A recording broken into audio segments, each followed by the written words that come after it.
E você falou que normalmente essa Constituição ela vai pelo Simples Nacional. Vamos falar um pouquinho sobre essa parte. Como é que funciona o Simples? Como é que é a tributação para quem está no Simples e para quem está desenquadrado? Como é que é isso daí?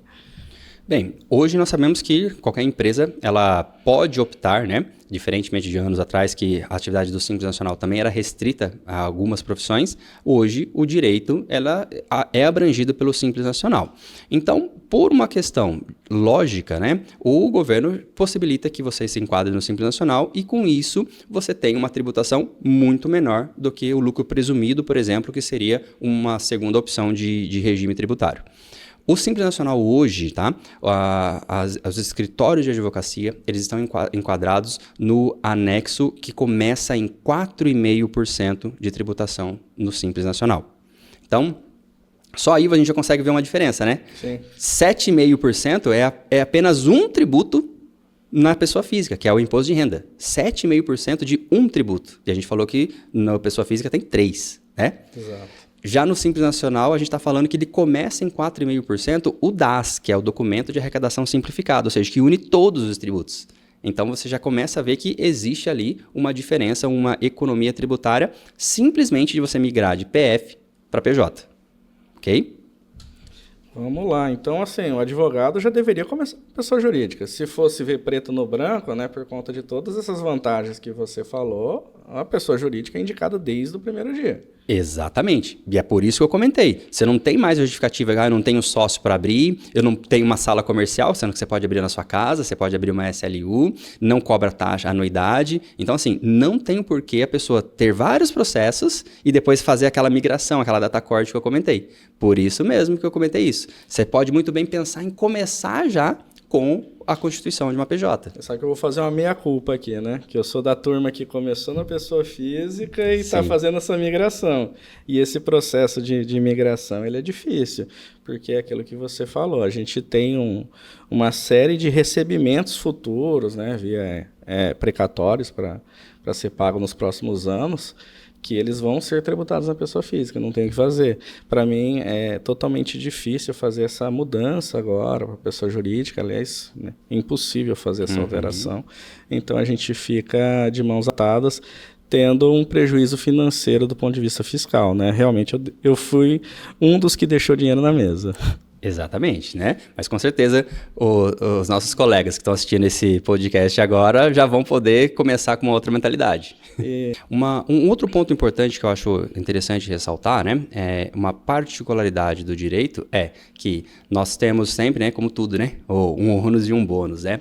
A tributação do INSS para escritórios de advocacia, devido à tributação do anexo de 4,5% do Simples Nacional, existe uma instrução na cartilha da OAB e uma instrução normativa que exige-se o recolhimento do 20% de INSS patronal. Então, eu já tive situações, né, onde eu recebi, né, a migração de contabilidade de um escritório de contabilidade, fazendo a contabilidade de um escritório de advocacia, mudando de contador, onde o contador anterior não desconhecia isso e não recolhia o INSS patronal.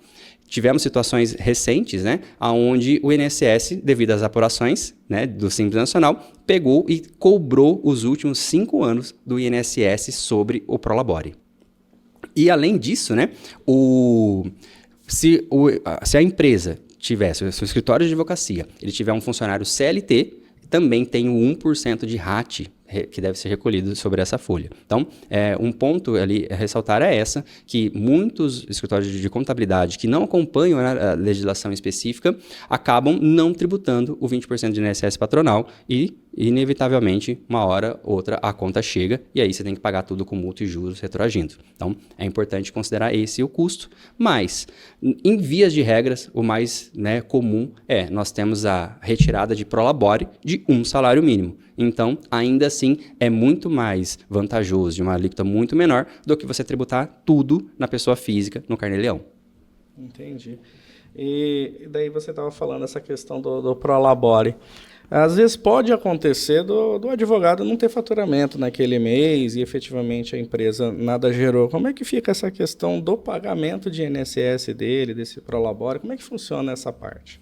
Bem, Existe uma instrução normativa que diz que toda empresa ativa, sem funcionários, ela deve recolher o Prolabore e, com isso, tributar IR e INSS. Uma vez que, se a empresa está tendo faturamento e não tenha funcionários, exclusivamente é o sócio que está laborando.